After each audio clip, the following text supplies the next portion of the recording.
We're back for our college basketball best bets here on Friday, March 6th. We've got a huge mid-major day of games today. The conference tournaments are running all day long, starting at 9 a.m. on the West Coast. Well, I guess noon on the East Coast, obviously, where the games are being played. But we've got basketball all day long today with college hoops. And before we get into our best bets, folks, make sure to hit that subscribe button down below for some more daily college basketball best bets here on the channel. Obviously, Selection Sunday is sooner than you think it is. It's in a week. Yep, well, a week and a couple days. We are approaching the NCAA tournament quickly here. Obviously, the mid-major tournament's going on, and obviously the power conferences will start in just a few days. Now, folks, before we get into the video, again, hit that subscribe button down below for more. Later today on Greedo Plays, we're going to have our NBA best bets. Today is the return of Jason Tatum, most likely, over with the Boston Celtics. They're taking on the Mavericks, so a huge day today in the association. And on Greedo Plays MMA, our UFC 326 predictions, Max Holloway taking on Charles Oliveira for the BMF title over in Las Vegas. We posted our predictions earlier in the week, and yesterday we posted our 5 best bets for that BMF card as well. Go subscribe to Greedo Plays MMA. That'll be linked in the description down below. Real quickly, yesterday, not our finest work. Cannot deny that, not our finest work, but you know what? Today, the mid-majors are going to bring us back, all right? Back to our mid-major roots. Yesterday, though, not great. JMU loses to Southern Miss. JMU just decided, not going to play defense. Okay, all right. Michigan's up 11 points with like 3 minutes to go, and Iowa ties it. Michigan wins, whatever. Good on the Wolverines. I guess they're really good. I don't know what I can say about that. Western Kentucky, that one, I don't know what to say about that. WKU, what was it? They had won 7 in a row, taking on a team that lost 7 in a row. I mean, come on. Missouri State hadn't won a game since January. Western Kentucky hadn't lost a game since January. So, of course, as it is, Missouri State wins the game by 20 points. Because that's just college basketball. Pepperdine had a chance to beat Portland. They cut the lead to 2 and won twice. And yet, they just couldn't get over the hump. Pepperdine never led in that game. They were very close multiple times to take that lead. They'd go on runs. And as soon as they get to the mountaintop, they would fall off a cliff. But you know what? If nobody got me, UC Davis got me. Let's go Aggies, eh? Yeah, the cow shit city. Woo, cow shit campus. All right. Davis, huge road victory at Long Beach State. If you watch that game, I don't know what Davis was trying to do at the end of regulation. 3 straight possessions where they tried to dribble out the clock up by 2 points. I mean, it was horrendous. Thankfully, they pulled it out in overtime because I was getting concerned in regulation, like they were trying to lose that game, and they were. But overtime, they showed up. LBSU couldn't score, and UC Davis should not have struggled that much against a Beach team that did not have Big West Freshman of the Year and Gavin Sykes, but they did, so whatever. UCD wins. They somewhat salvage our day. Obviously, looking for a much better day for today, and we're going to kick things off, yes, with the CAA conference, and potentially it's a low-level game, I'm not going to lie to you, as the 6-23 Northeastern Huskies go to Washington, D.C., obviously, to play the North Carolina A&T Aggies. I'm going to go with the Aggies here. I'm really shocked it's even. I'm shocked it's minus 110 on both sides. I don't understand this. NCAA is the better basketball team right away. They are the better basketball team compared to them in Northeastern. Yes, the Huskies have 2 wins in the CAA this season. One of them happens to be on the road at North Carolina A&T. I'll tell you, the Aggies are playing way better basketball now than they were back then. Obviously, we saw a lot of the Aggies when they played at the fabulous Forum in Inglewood, California against Hampton. That was the ESPN HBCU Classic, which was won, of course, by the NCAA Aggies. And we had NCAA spread, but one of the most remarkable comebacks I've ever seen. Obviously, Hampton felt like they were trying to lose the game at the end with 3 consecutive turnovers to hand the victory to the Aggies, but that's neither here or there. North Carolina A&T has been playing somewhat decent basketball. Look at their last 6-ish games. They've been playing competitive ones. At Hampton, that 1-point victory in Los Angeles. Charleston, okay, Charleston's only good when we bet against them, but whatever. Charleston, they beat NCAA by 13. NCAA goes to Elon, beats the Phoenix by 20 points on the road. We'll take that. Yes, Northeastern has a win against Elon, but that was in Boston. So I like NCAA's victory better. And then down the stretch of the year, they lost 3 consecutive games. UNCW, that's the conference tournament favorite. That's the best team in the CAA, not concerned. A 3-point loss only to the Tribe of William & Mary. I'll take that. And then a road loss at Campbell by 18 points, whatever. Northeastern hasn't won a basketball game in a very long time. So this is obviously the CAA tournament. It's the only game today in the CAA. And the way this thing is scheduled, there is one first-round matchup, technically, yes, so the first round / play-in, and then obviously tomorrow you get all of those second-round games. Now, seeds 1 through 4 get double buys, essentially, if you want to count this as a buy for everyone. Essentially, UNC Wilmington is the 1 seed, Charleston's the 2, Hofstra's the 3, and Monmouth is the 4. They are automatically on the quarterfinals, as tomorrow, obviously, the other teams are going to play, and Drexel, the Dragons, will get the winner of NCAA and Northeastern. All of these games are being played in Washington, D.C. So, anyways, winner of this game gets Drexel tomorrow. It is the play-in game between the two worst teams in the conference, but NCAA is better than Northeastern in my opinion. Yes, Northeastern holds a victory over this team. That was back in 2025. I don't care. Again, a 2025 result, yes, it's still the same season. It's not that relevant if we're being honest. In the year of our Lord, 2026, Northeastern has won one basketball game. Back on January 15th at home, they beat Elon. That's it. They are rolling into this game off 12 consecutive L's. It's kind of hard to just flip that switch and try to pick one up again. They've played some close games, but recently it has been a lot of L's, I don't want to say blowouts, a lot of double-digit L's. They played Monmouth competitively in their last game, but prior to that, they went to Hampton, took a double-digit L, lost to Hofstra at home by double digits, lost to Drexel by 9 at home.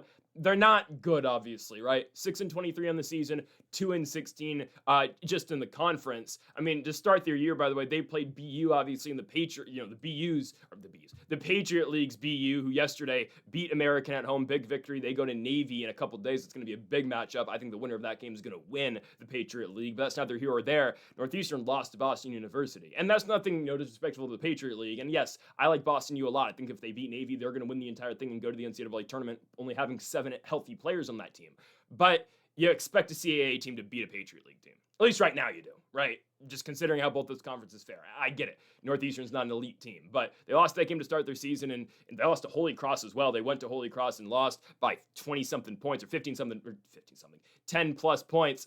I don't think this is obviously a great team. Well, actually, we know it's not a great team. I don't think they're able to have, after not winning since January 15th, flip the switch and all of a sudden get one against North Carolina A&T. I think they're ready for their year to be over. And A&T, unlike Northeastern, has won games in 2026. That's a total of 4 victories for this team as they beat Hofstra back on January 22nd. Actually, back-to-back wins over the Pride and then the Towson Tigers on the 24th and 29th of January. Then a victory, of course, in Inglewood over All-Star Weekend against Hampton, and that Elon victory on the road just a couple weeks ago. I like NCAA a lot more than I do Northeastern, I'll tell you that. I think NCAA is the better scoring team. I think, what they do defensively isn't horrible. Like we saw at the end of that game that they played in Los Angeles or Inglewood, they were able to full court press. Obviously, they're not going to stay in that full court press all game long, but I think what NCAA does defensively is going to give Northeastern some problems. And Northeastern, again, just not a team that has a developed number one scorer, I'll tell you, right? They go to a couple different guys if they're, they're looking for a couple different guys to get them buckets. Pratt was their leading guy going into the season. He was averaging 17 in the few games he played. He's a former Elon player, but got injured after their 3rd game. So they've looked again to a bunch of different guys to pick up the scoring, whether it be William Kemery, Xavier Abreu, Yuri Fritz. Those are their guys they look to, but no one really stands out to me on this Northeastern team. And again, there's just such a pattern of losing. And I know you can say the same thing about the Aggies, but again, 4 victories in the year, which is not a lot, 4 victories in 3 months, but, they have one big spot. Just a couple games ago, they went to Elon and, went out and scored 100 points. I just think, too, they can get out and get running, something that Northeastern probably isn't able to do. And the Aggies are led by Lewis Walker, who's a true freshman, averaging 19 points per game, freshman out of Winston-Salem, North Carolina. He's had some big games recently, 24 in that victory against Elon, where the team scored 102. He had 27 against the Tribe and a 3-point L to William and Mary.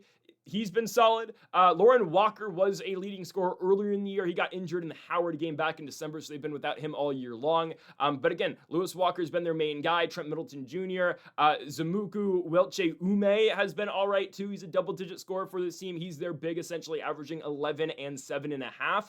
I like what NCAA's got in this game.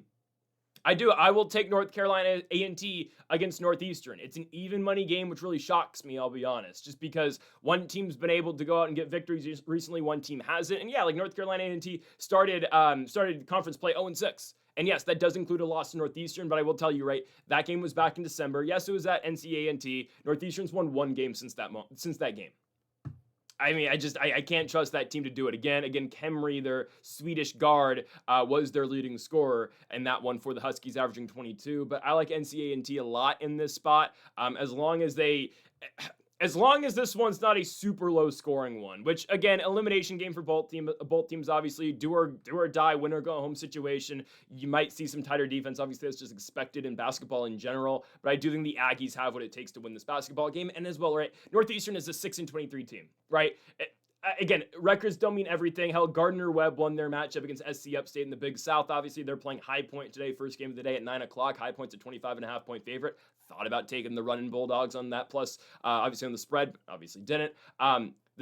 Northeastern is 6-23. There's such a pattern of losing. You've played 29 games and you've been victorious in 6. You haven't won a game in the year yet.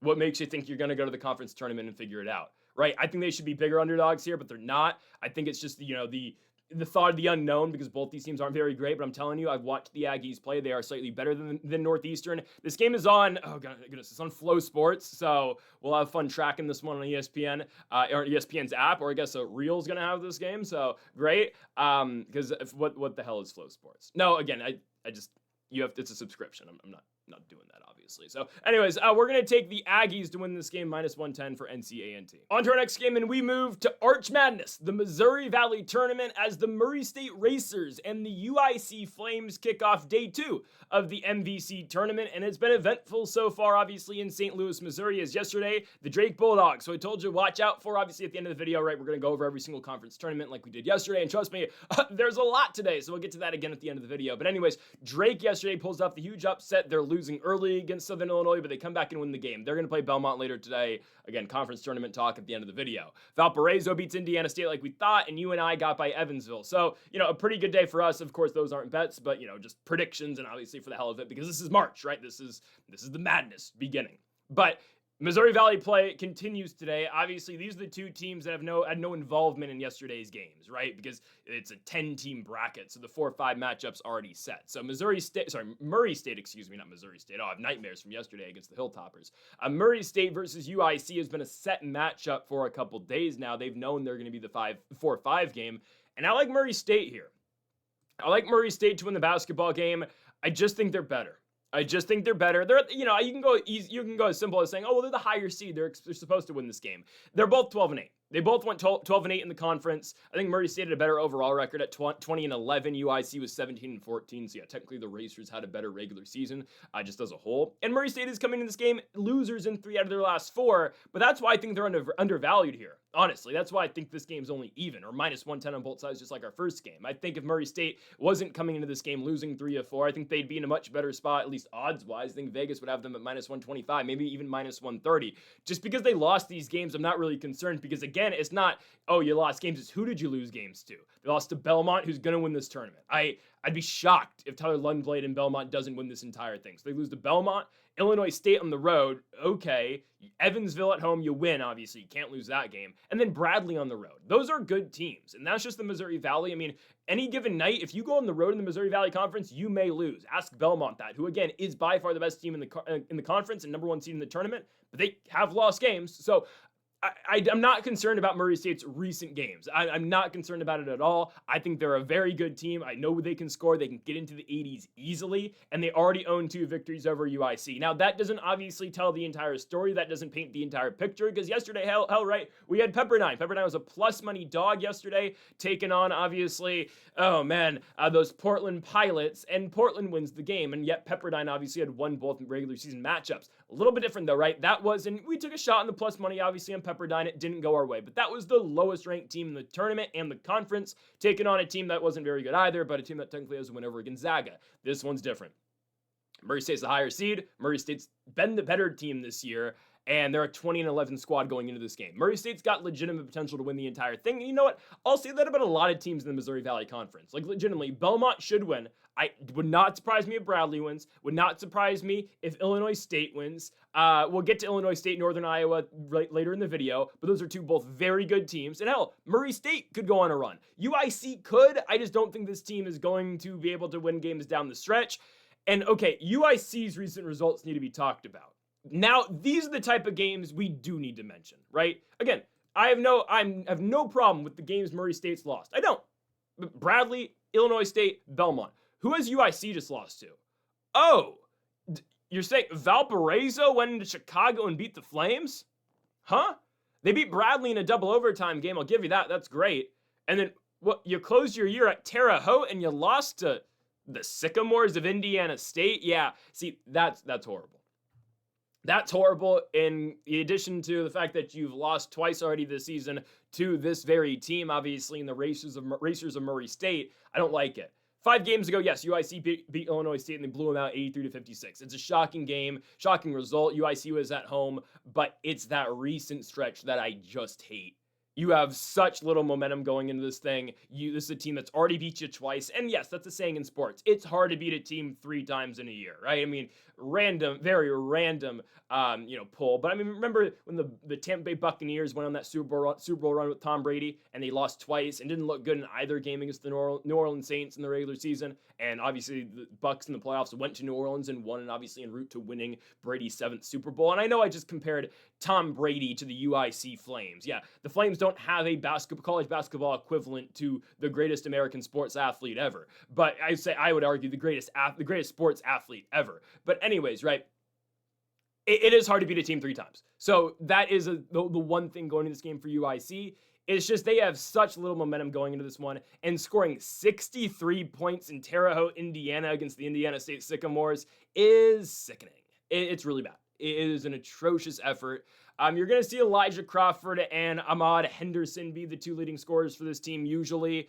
Both these guys are guards. Henderson's 5'10". He plays the 1. Elijah Crawford, who was injured for some of the year, is playing the 2. Crawford is their best player, but it's a team that isn't, I think, at the scoring level of Murray State. Not at all, and that is apparent in the losses to both Valparaiso and Indiana State. As for the Racers, they're led by Javon Jackson. Javon Jackson can hoop. 6'3", senior, plays the 2, will play the 1 some as well, averages 16 points per game. Is coming off a couple low-scoring nights, but I got to assume in his final Missouri Valley Conference tourney, he is going to really get going against, his former team in UIC, who he played for, obviously, last season. Was at Utah State prior to that, too, but, that's just college basketball these days. And Murray State's got a big I like. Fred King out of the Bahamas. He's been great this year, man. Fred King averaging 13 and 8.5 this season, has been dominant. 6'9" senior again from the Bahamas. And there's Roman Damon as well. Damon, freshman out of France, 6'9" guard for this team. Kind of like a 3, but they'll play him at the 2 as well. Yikes. Yeah, this dude averaging 14 points per game. He scored 20 in back-to-back nights. Has an ability to stretch the court. Can shoot the 3-point ball. Is he the best at it? That's dependent on the night. Where's 77? I don't know if that's because of Luka. I got to imagine it is. But yeah, he's been good this year too. I just think what Murray State can do scoring-wise is really going to affect UIC. And personally, I just don't see how the Flames are going to be able to keep up. And I hate those last 2 losses UIC took against Valparaiso and Indiana State, and that's going into the tournament.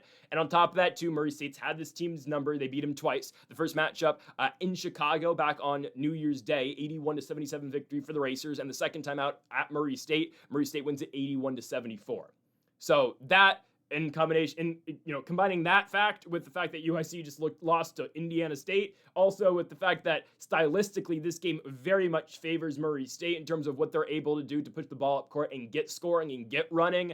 Yeah, this one to me favors the Racers, and I do believe they're going to win this first round matchup. So I'm going to go with Murray State to win this game over in the Enterprise Center over in St. Louis, Missouri. Give me Murray State money line at -110 on this game, again even on both sides, but I like Murray State to advance to the 3rd round of the Missouri Valley Conference, taking on the winner of Belmont and Drake. Likely Belmont, but who knows? Drake might be the Cinderella this year, obviously after winning back-to-back in the MVC. But yeah, I like Murray State in this specific game. Move on now to our 3rd best bet of the video, and we return to the Sun Belt Conference. Oh, this glorious tournament. Every single day a new team enters the field, or 2 new teams enter the field, and today joining the fun, the Texas State Bobcats, who are joining the Pacific 12 next year, oddly enough, and the South Alabama Jaguars. Now, we are not covering South Alabama versus Georgia Southern because on the other side of the bracket, Georgia Southern now has put together 2 consecutive victories, beating Old Dominion on Wednesday and yesterday beating Ark State in a huge upset. I'm not touching that side of the bracket. We're looking at at the 5 versus 8 today in Texas State versus Southern Miss, and we are fading Southern Miss again. Yeah, they came out with a great victory yesterday against James Madison. I'll break that game down really easily, really quickly. James Madison could not withstand any runs from Southern Miss. As soon as JMU would go on a big push, immediately Southern Miss would go on an even bigger push and an even bigger run. And Southern Miss, anytime they wanted a bucket, they could get it. Southern Miss, anytime they drive, oh, yeah, easy. Take the paint. We don't want it. Go score. It was unbelievable, the defensive effort yesterday at James Madison. That second half started, and we got to the under 12-minute timeout, and Southern Miss had scored on every possession except for one. And JMU for a while was keeping up, but obviously that's not sustainable, at least what JMU is doing offensively, because if you can't get stops, you're not going to be able to stay in the game because your defense is obviously way worse than how good your offense is. And Tyleek Weeks and Southern Miss wins the game. And don't get me started on JMU's horrendous offensive play. Again, it was atrocious down the stretch. Anyways, good on the Golden Eagles for winning. This is where their season comes to an end because Texas State is clearly the better basketball team. Because now we really start to bring in the heavyweights of the Sun Belt Conference, if you want to call it that. Now, the first technical heavyweight was yesterday in Arkansas State. We talked about in length about how they kind of got screwed in the bracket. They had won 4 games. They were hot going into the tournament. They had beat Southern Miss, and they lose in the first round of their first round matchup to Georgia Southern. But now, again, with Arkansas State gone, you still have a lot more, again, Sun Belt heavyweights to join the frame, to join the action. Texas State today, obviously on the other side of the bracket, you get South Alabama. Coastal's coming up soon, who I think now, with Ark State losing, I'm kind of thinking Coastal has a pretty clear path. I think right now Coastal is going to be in the championship game. My guess right now, Troy versus Coastal Sun Belt Tournament Championship. I think Troy's winning it still. But anyways, and I think Troy will probably play Texas State in the semifinals because I believe Texas State's going to win today. And I think tomorrow they should beat Appalachian State. Again, I still need to see how this game turns out and how Texas State wins the game, and not if they win the game because they're going to do so, right? Definitely. But we shall see. This specific matchup, Texas State versus Southern Miss, yeah, I like the Bobcats here. I do. I like the Bobcats in this spot.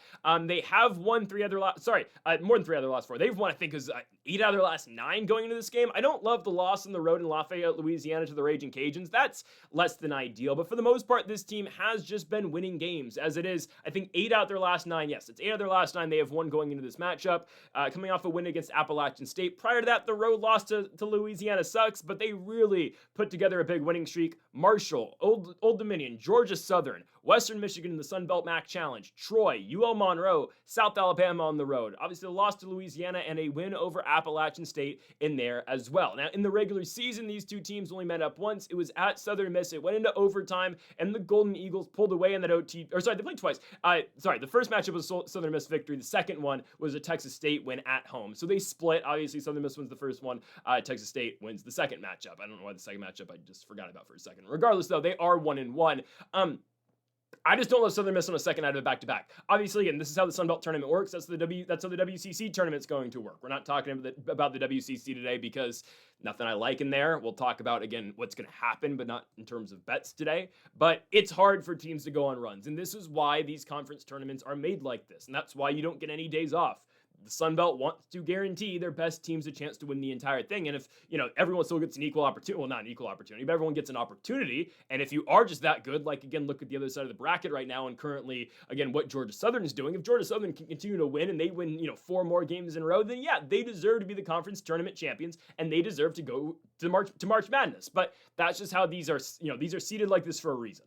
So, and again, there was a huge, mix-up, not mix-up, but there was, everyone was tied up at the top of the conference, and obviously, Texas State was involved in that. But I do like, this team going into this tournament. The loss to Louisiana is not great, but winning 8 of 9 going into a conference tournament gives me a lot of hope for this team. Southern Miss has won 4 of 5 now, if you include yesterday's victory over James Madison. But watching that game, I wasn't that impressed with Southern Miss. To me, again, maybe that's just because we had James Madison, we bet on James Madison, but watching that game, I'm thinking to myself, okay, Southern Miss is not bad, but it's more so James Madison's inability to play defense. Because nothing Southern Miss did in that game was that crazy. It was just, JMU's Olay. They're olaying him in the paint all the time. They're not playing defense. They're letting them, get blow-bys easily. And obviously, everything Southern Miss is getting is just right at the hoop.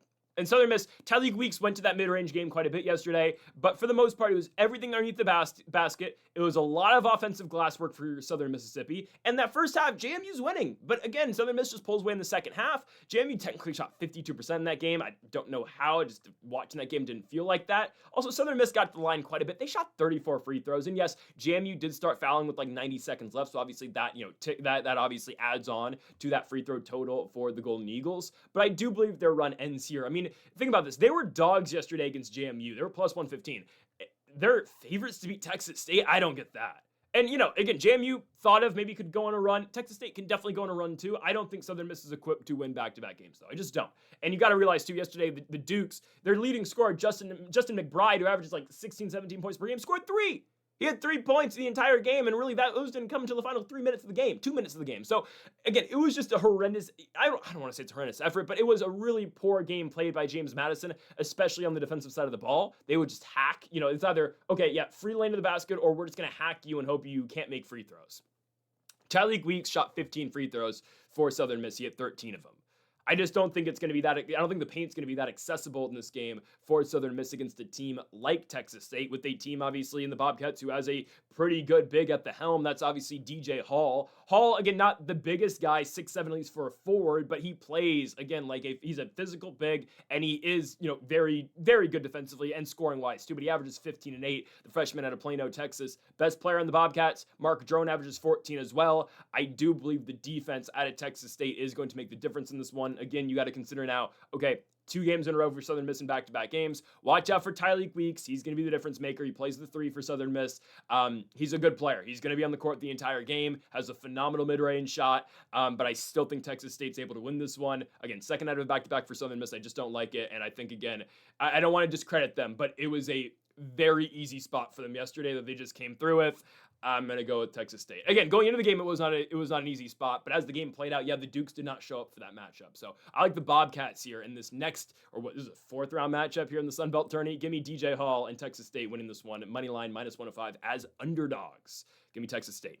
On now to our 4th best bet of the video, we move to the Big South Conference. It is the quarterfinals now in the Big South, and we've got the Presbyterian Blue Hose taking on the Radford Highlanders. Big South matchup. We don't do much Big South basketball. I always joke all the time too. We don't really look at the Big South often, and we'll every once in a while look at a High Point game, and we'll come back to the Big South in a couple weeks, and all of a sudden High Point's got 25 victories, and indeed that's what happened, right? High Point 15-1 in conference play, 27-4 overall. They played Gardner-Webb to kick off the day. We pretty easily expect High Point to win the Big South this year and be a 14 likely in the NCAA tournament and get completely dominated in their first round matchup in the round of 64. Regardless, we're taking a look at the 3 versus 6 matchup in the Big South here, as Radford's the 3, Presbyterian's the 6. I like the lower seed, my goodness, the better team in the lower seed. That's obviously the Radford Highlanders. I like the Highlanders in this spot. 5:30 start time in Freedom Hall over in Johnson City, Tennessee. This is a matchup, obviously, that both teams have played this year. The Big South, not the biggest conference, so it's a 9-team conference, if I'm not mistaken. Both games this year were won by Radford. The game at Radford was not competitive, as the Highlanders won that game. Let me get the exact score. The Highlanders won that one 80-61. Second time they played was at Presbyterian on the 31st of January, and Radford won the game by 9, albeit in a double overtime game, as Radford won 93-84. But again, Radford's perfect against this team. And yes, we talked about it earlier in the video, obviously. It is difficult to beat a team 3 times in one season, right? Here we go again, though. I'm going to take a team to do it for a 3rd time, right? We had that over in the Missouri Valley with Arch Madness with Murray State beating UIC. I'm going to try again with the Radford. Radford's got some really good scorers, and the main guy on this team by far is Dennis Parker. If Dennis Parker can get going, he's a problem. You may recognize the name because he scored 53 earlier this season. Against Copen State, he scored 53 points on 19 of 24 from the field and 10 for 14 from beyond the arc. This is a volume shooter, but again, if he gets going and he gets hot, oh, yeah, he's very dangerous and he's very difficult to stop out there. Junior three, more of a two. Dennis Parker for the Radford Highlanders came off 2 seasons at North Carolina State, where, let's be honest, didn't get much run. Came over to Radford. He's been phenomenal for the Highlanders in his junior season. Is coming off only 11 and 14 points in his last 2 matchups, but I got to assume with the season on the line, he is going to show up in a big way. Radford closed their regular season, splitting their last 4. Victory at home expectedly against Gardner-Webb, a road loss in overtime by 1 point to UNC Asheville, a home victory over South Carolina Upstate, who obviously is the only team currently eliminated in the Big South, and the end of their year on the road at Longwood, losing the game by 16 points. Longwood was the team I considered taking today too, by the way. But Presbyterian has been awful to close the year, as the Blue Hose, again Hose, the Blue Hose, lost 3 consecutive games to end their year, losing to SC Upstate on the road, losing at home expectedly to the High Point Panthers, and then a road loss at Winthrop to end the year by 4. 14 and 17 as a whole for the Blue Hose this season, 7 and 9. This is a team that did lose over at Hornet Pavilion earlier this year in Sacramento, California. I just find that relevant because, of course, we talked about that game at the time, but I don't love it. I don't love it for Presbyterian.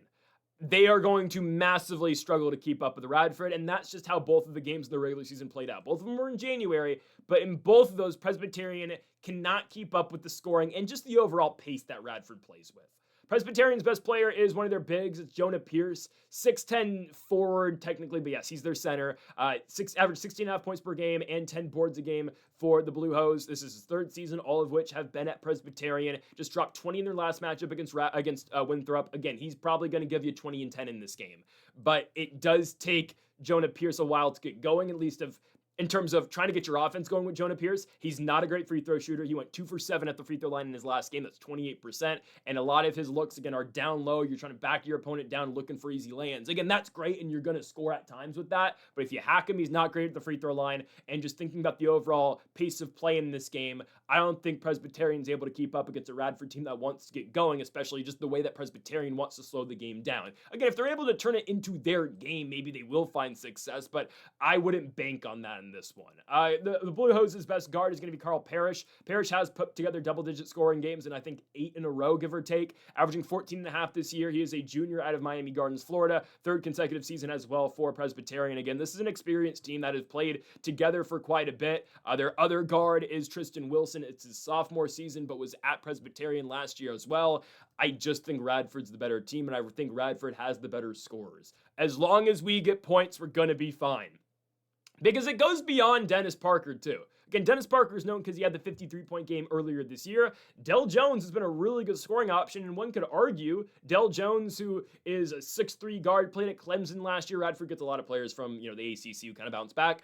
Dell Jones has been a better scorer recently, averages 17 points in the season, 21 in their last matchup with that road loss to the Lancers of Longwood. He scored double digits in a lot of their games recently. And then you also have Jalen Johnson, who's another guard on this team. Johnson, I don't know if he's playing. They've been kind of load managing him from what I have seen.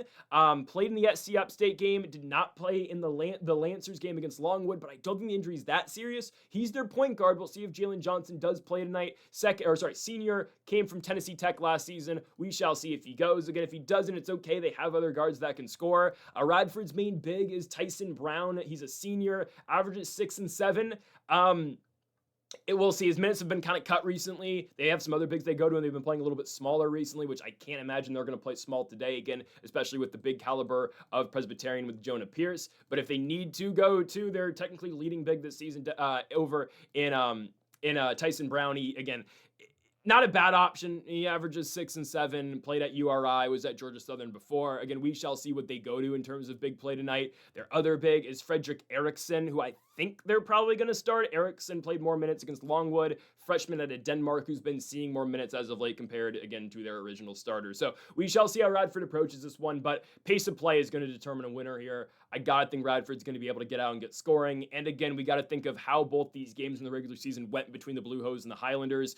Both of them time won by Radford. One game at home at Radford, not competitive. Second one at Presbyterian, competitive, yes, but goes into overtime, and obviously the game is won by Radford. It is difficult to beat a team 3 times. I completely understand, but I'm going to go with Radford to do it a third time. They are the higher seed for a reason. This is actually the biggest favorite we are taking in today's video. I'm going to go with the Highlanders advancing to the second round of the Big South tournament. They will not have to see, obviously, High Point until the championship round if they are the team to get there. Again, they are all chasing High Point, so we shall see. Again, they will likely have a matchup against Winthrop unless the Buccaneers upset Winthrop. But again, we'll get more onto the Big South tomorrow, obviously, with the semifinals.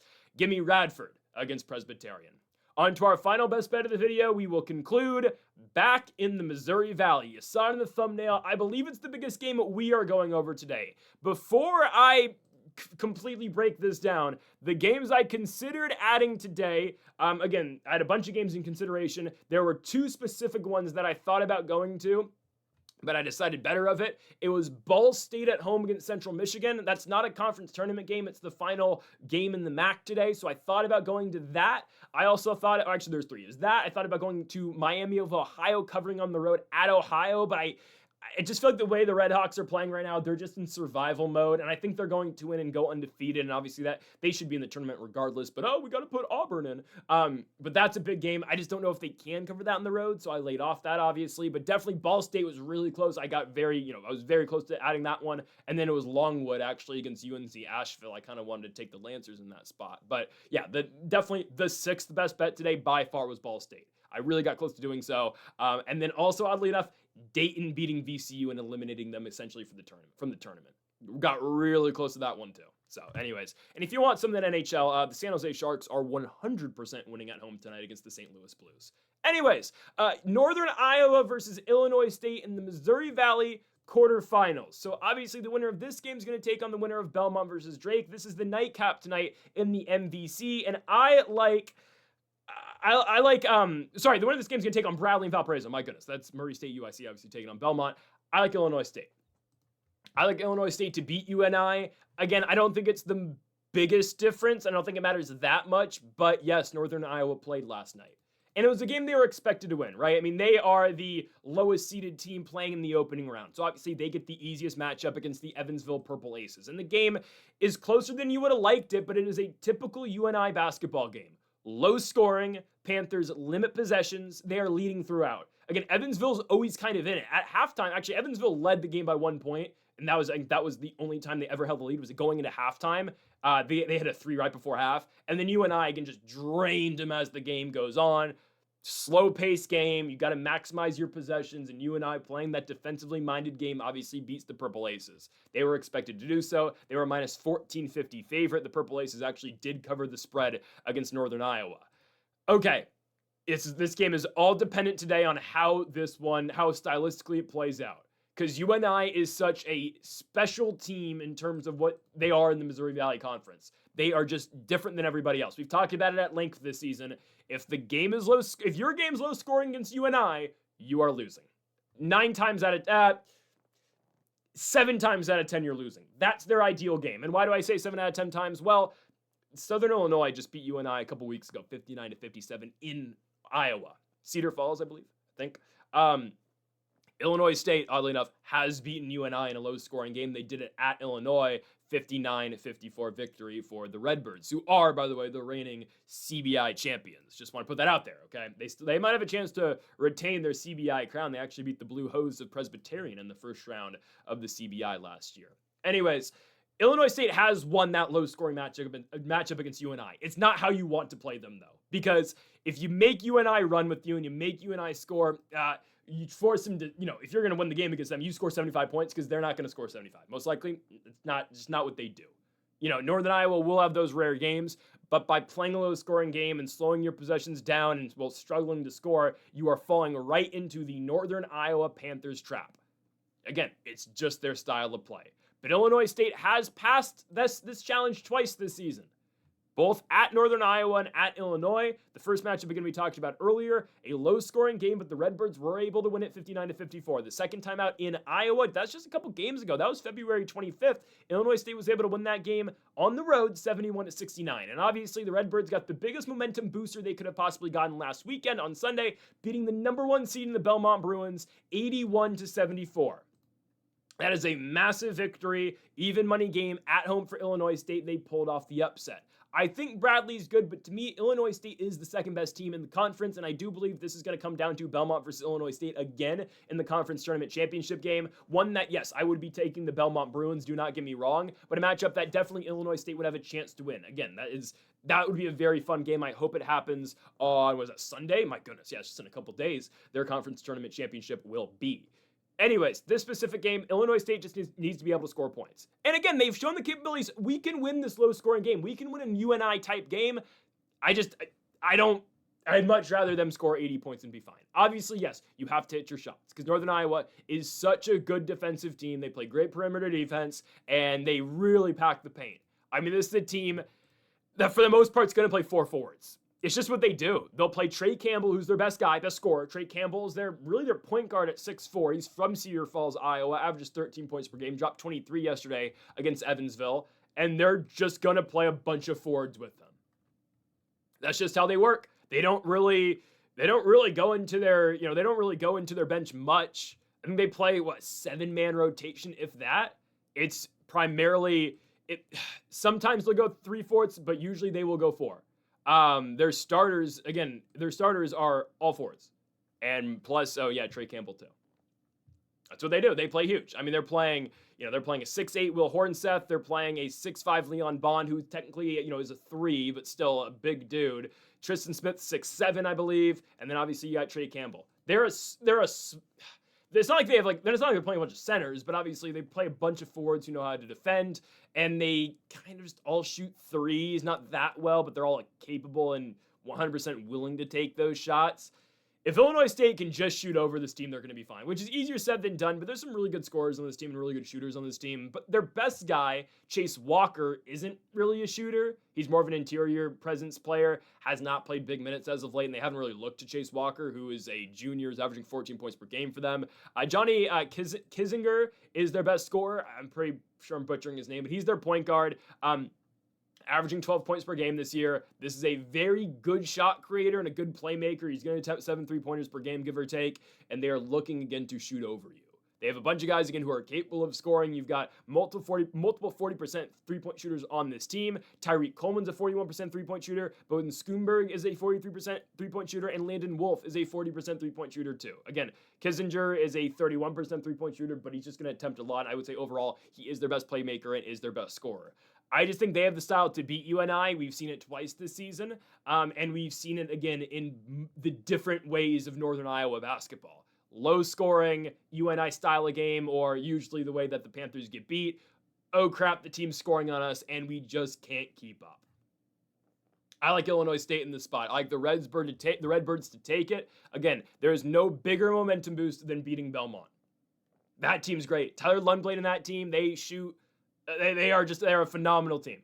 And Illinois State just beat them on Sunday. I gotta believe they're able to parlay that into a victory against Northern Iowa. Second out of a back-to-back, obviously, with the tournament for the Panthers. And again, I am shocked that Illinois State's an underdog here. It doesn't entirely make sense to me. But give me Illinois State. They've beaten this team twice. And yes, we're really banking on that. Okay, beat a team twice this season. Do it for a third time. I know we're doing it quite a bit today, but I got to roll with the teams that have shown us the capability of winning in the regular season. Give me the Illinois State Redbirds to win and advance in the Missouri Valley Tournament, likely looking at a third rubber match with Bradley in just a couple hours. Legitimately, they lost the game at Bradley, won the game against the Braves at home. We'll likely see it again tomorrow as the MVC and Arch Madness is really heating up.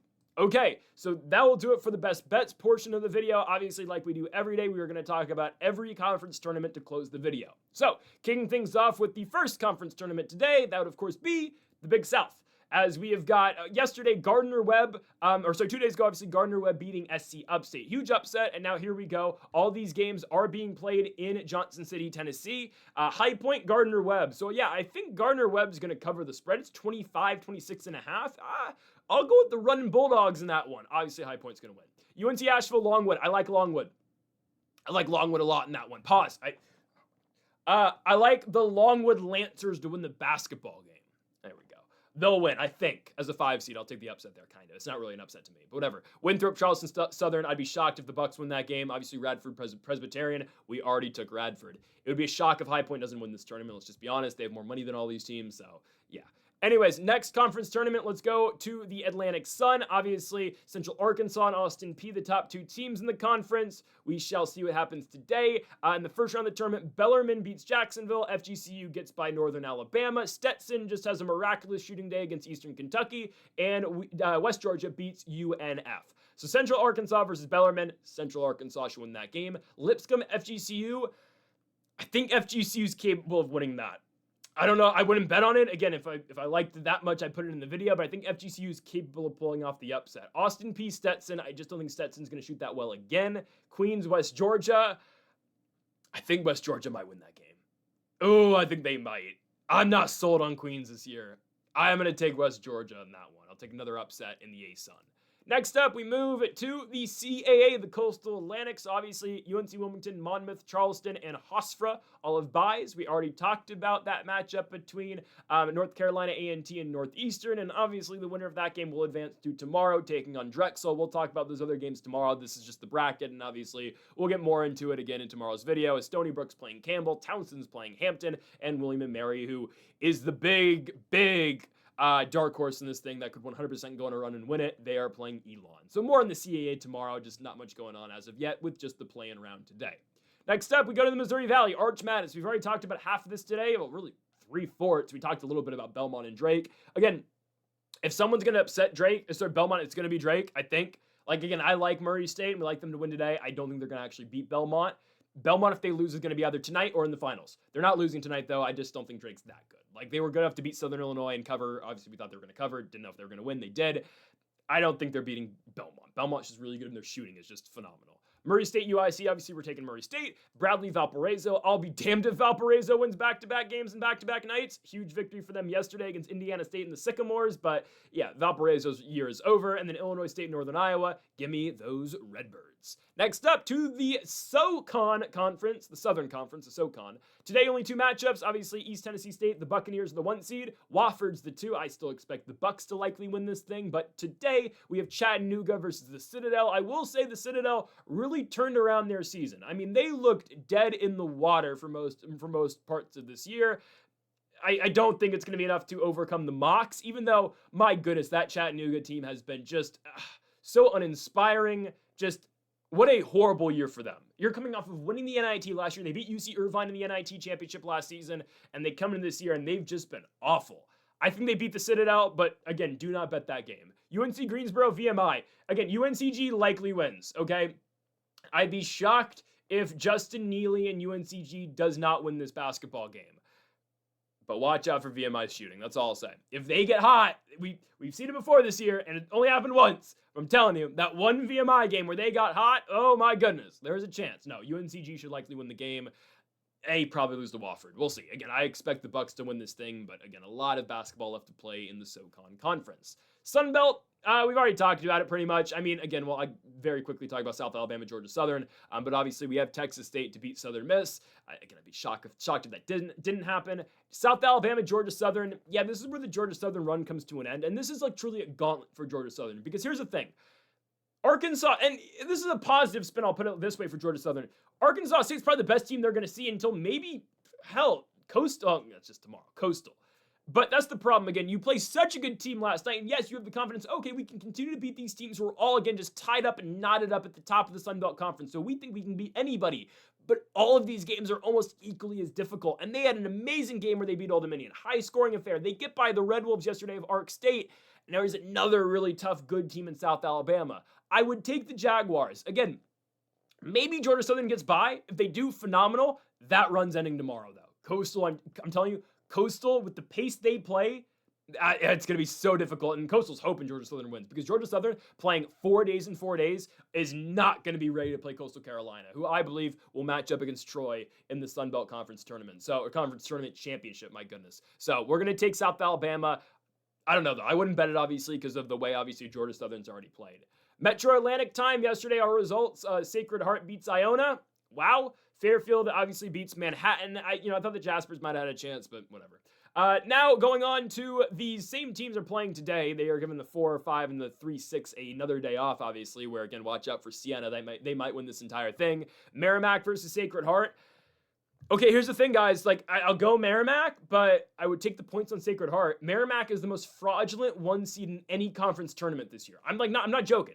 And that's just, again, that's the parity in the Metro Atlantic. Anyone can beat anybody legitimately. It would not shock me in the slightest if Sacred Heart upset Merrimack, though. Wouldn't at all. I think Merrimack likely wins, but it would not be a shock if they end up losing that game. St. Peter's Fairfield, again, guys, St. Peter's may be the 2 seed in the Metro Atlantic. They don't wow me at all. They're a defense-first team, but they're a defense-first team that forgets how to shoot the basketball in some of the games that they play. They will go on runs where they can't score. Again, yeah, I'll take the Peacocks, but man, Fairfield is in a pretty decent position in that game. Tomorrow, obviously, we get Quinnipiac versus Marist and Siena versus Mount St. Mary's. All I'll say is that Marist sucks, so congratulations to Quinnipiac on getting into the semifinals. Anyways, Merrimack probably and St. Peter's, but again, anyone can beat anybody in this thing. If you're hunting pure value, I'm not saying go straight do this, but if you're really hunting value, just take Sacred Heart and Fairfield money line, take them both, and hope one hits. That's just the Metro Atlantic, man. Underdogs will win in this conference. Summit League. Oh man, those Jackrabbits. Oh man, a pathetic end to a pathetic season. That's just the truth. I mean, again, winning is expected in Brookings, South Dakota. And yesterday, the Jacks lose again in the Summit League tournament. Not shocking. Like, if they were to have beaten St. Thomas, well, they would have got to the finals. They were going to beat the winner of North Dakota Denver, as now St. Thomas will do that. But yeah, a good first half for the Jacks. I was very optimistic in that first half, and they just completely fell apart coming out of the halftime locker rooms. It is what it is. It was a disappointing performance, and it sucked. What can I say? We're going to take South Dakota. I'm going to go with the Coyotes beat Omaha again. It's not going to be like a Jackrabbits home court ovation for the Coyotes, but they are at home, giving them to beat Omaha. I'll take North Dakota to beat Denver. Denver's not good at all. So give me North Dakota there. We'll get to the semifinals on CBS Sports Network tomorrow. Oh, I love the Ohio Valley Conference. It's phenomenal basketball. SEMO beats Lindenwood and walks them off, and UT Martin beats East Illinois. You know what? UT Martin will beat Tennessee State. You know what? Give me SEMO to beat Moorhead. I'm telling you, the top of this conference is awful. Anybody can beat anybody. Tennessee State's... Oh, wow. I said Merrimack's the worst 1 seed in any conference tournament. Sorry, that's reserved for the Tennessee State Tigers. And by the way, just quick side note. Did y'all see that walk-off victory yesterday for Lehigh? Oh, my goodness. Wow, I'd be sick if I had Holy Cross. We thought Holy Cross was going to cover, but man, I was thinking the Crusaders might pull off another upset. They didn't, obviously. WCC tourney. Here we are again. It's my favorite tournament. Obviously, it's like the Sun Belt, but it's just West Coast, so it's great.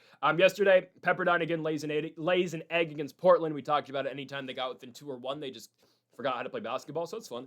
San Diego beats Loyola Marymount. Great first half for the Treos. Almost fell apart in that second half. Some clutch time buckets though for San Diego and some clutch free throws for the Treos. Get them into the second round where they're gonna get demolished by Braden Maldonado in Seattle. That's not going to be competitive. Portland Wazoo, hesitantly Washington State. But I'm telling you, Portland's got a real chance. They have a real chance to win that game. And then legitimately, I think Seattle's going to go on to eventually play Santa Clara and lose. So that's just kind of how I see this tournament playing out. San Francisco sucks, so I can definitely see the winner of Wazoo Portland beating San Francisco as well. We shall see. Folks, that'll do it for all of the conference tournaments and our best bets here on Friday, March 6th. If you have not yet, though, make sure to hit that subscribe button down below for more. Make sure to like if you did enjoy the video. Make sure to comment if you disagree with any of the picks. We'll be back tomorrow for more daily college basketball best bets and more tournament breakdowns. Folks, thank y'all for watching, and Mamba forever.